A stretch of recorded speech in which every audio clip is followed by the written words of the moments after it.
जय हिंद दोस्तों, आपका अपने परिवार यूट्यूब चैनल रंजीत एजुकेशनल में आपका स्वागत है।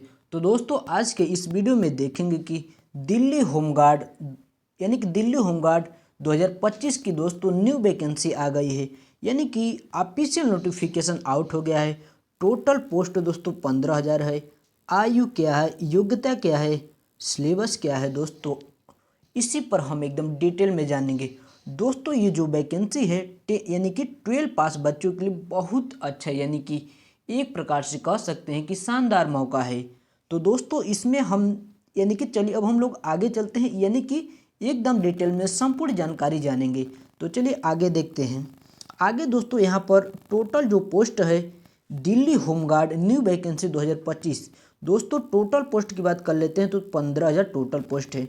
अप्लाई करने का डेट 23 फरवरी 2025 से अप्लाई करने का डेट। लास्ट डेट की बात कर लेते हैं तो 22 मार्च 2025 इसका लास्ट डेट है। एज लिमिट की बात कर लेते हैं तो 20 साल से, यानी कि मिनिमम 20 साल होना चाहिए और मैक्सिमम 40 साल होना चाहिए। ओबीसी के लिए 3 साल का छूट, एससी एसटी के लिए 5 साल का छूट होता है। और आगे चलते हैं और आगे देखेंगे एज लिमिट में। दोस्तों, अगर कोई भी व्यक्ति सरकारी नौकरी यानी सरकारी संस्था में आप कोई भी जॉब कर रहे हैं तो आपको 5 साल का छूट होगा। और सरकारी नौकरी के लिए उनका जो क्वालिफिकेशन रखा गया है उनके लिए सिर्फ 10th पास होने चाहिए और 5 साल का छूट उनको अलग से रखा है। अगर दोस्तों आप ओबीसी में आते हैं और सरकारी जॉब कर रहे हैं तो आपको 5 साल का छूट है और 10th पास है तो तब पर भी आप दिल्ली होमगार्ड के लिए अप्लाई करने के लिए आप एलिजिबल हैं। और आगे ये जो वैकेंसी है all India male female vacancy है। क्वालिफिकेशन जो यानी कि सरकारी जॉब नहीं कर रहे हैं उनके लिए क्वालिफिकेशन 12 पास रखा गया है। उनके लिए 12 पास रखा गया है। और आगे चलते हैं और आगे देखेंगे। फीस की बात कर लेते हैं।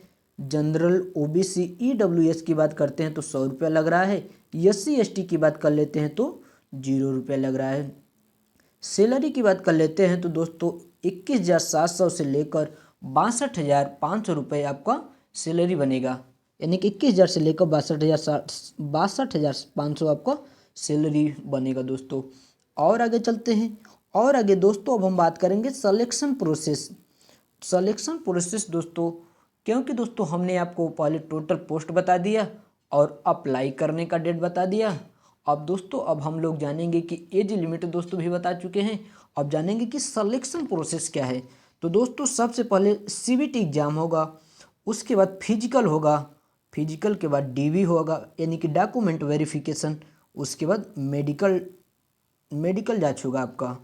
मेडिकल जांच होने के बाद अब हम जानेंगे सीबीटी एग्ज़ाम जो होगा इसमें कौन कौन से सब्जेक्ट हैं। उसके बाद फिजिकल के बारे में बात करेंगे। तो चलिए पहले अब हम देखते हैं कि जो एग्ज़ाम होगा वो किस तरह होगा। उसमें 80 क्वेश्चन होंगे, 80 मार्क्स के होंगे। टाइम जो होगा 120 मिनट यानी कि 2 घंटा। 80 क्वेश्चन 80 नंबर का या 80 मार्क्स का लीजिए और 120 मिनट होगा। और जीके इसमें जीके के 20 क्वेश्चन होंगे, मैथ के 20 क्वेश्चन, रीजनिंग के 20 क्वेश्चन, इंग्लिश प्लस कंप्यूटर यानी कि इंग्लिश और कंप्यूटर का मिलाकर दोनों का 20 क्वेश्चन होंगे। इंग्लिश और कंप्यूटर दोनों को मिलाकर 20 क्वेश्चन होंगे। और आगे चलते हैं और आगे देखेंगे। फिजिकल की बात कर लेते हैं, मेल और फीमेल। तो सबसे पहले अब हम मेल की बात करेंगे।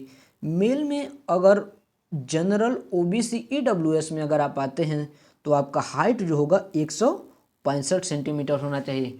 एससी एसटी की बात कर लेते हैं तो 160 सेंटीमीटर होना चाहिए। मेल की बात कर रहे हैं दोस्तों, ध्यान दीजिएगा। यानी कि जनरल ओबीसी ईडब्ल्यूएस के लिए ईडब्ल्यूएस में आते हैं तो 165 सेंटीमीटर और एससी एसटी के 160 सेंटीमीटर। अब फीमेल की बात कर लेते हैं। फीमेल अगर जनरल ओबीसी ईडब्ल्यूएस में अगर आते हैं तो 165 सेंटीमीटर होना चाहिए। सॉरी दोस्तों, थोड़ा यहाँ पर गड़बड़ा गया है। दोस्तों जो जनरल ओबीसी ईडब्ल्यूएस के जो कैंडिडेट आते हैं दोस्तों उनके लिए जो यानी कि हाइट होगा 157 सेंटीमीटर और एस टी एस सी की दोस्तों बात कर लेते हैं। एस टी एस सी की बात कर लेते हैं तो उनके लिए 147 सेंटीमीटर होगा।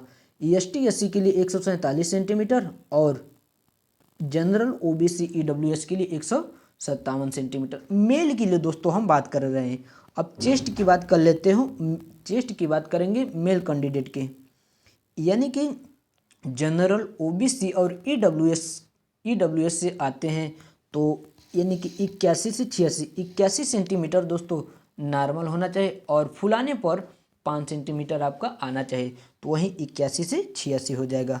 SC ST की बात कर लेते हैं तो 79 सेंटीमीटर नॉर्मल होना चाहिए, 5 सेंटीमीटर फुलाने पे, तो 79 से 84 सेंटीमीटर चेस्ट हो जाएगा। और आगे देखते हैं।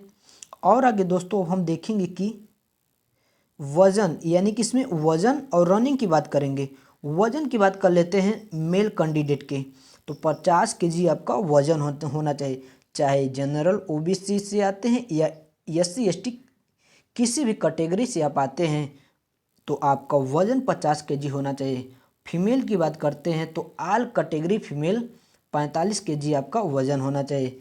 रनिंग की बात कर लेते हैं मेल कैंडिडेट के, तो यानी कि 1.5 किलोमीटर 1600 मीटर आपको दौड़ना होगा मेल कैंडिडेट के लिए 8.5 मिनट में, 1600 मीटर 8.5 मिनट में। और फीमेल की बात कर लेते हैं तो 1 किलोमीटर 6.5 मिनट में आपको फीमेल को रनिंग करना होगा। तो दोस्तों आई होप, अब हम आशा करते हैं आपको पूर्ण यानी कि संपूर्ण जानकारी दिल्ली होमगार्ड न्यू वैकेंसी के जो बारे में हमने आपको संपूर्ण जानकारी दिया है। अगर आपको किसी भी प्रकार का प्रॉब्लम होता है तो कमेंट बॉक्स दोस्तों आप लोगों के लिए खुला है, कमेंट बॉक्स जरूर करिए और अपनी परेशानी उसमें ज़रूर रखिए, हम आपको रिप्लाई ज़रूर देंगे दोस्तों। अगर आप चैनल से पहली बार देख रहे हैं वीडियो तो चैनल को सब्सक्राइब कर दीजिए और बेल आइकन जरूर दबा दीजिए, ताकि जो अगला आने वाला वीडियो है आपके पास सबसे पहले पहुंचेगा। तब तक के लिए जय हिंद। अब हम लोग नेक्स्ट वीडियो में मिलते हैं।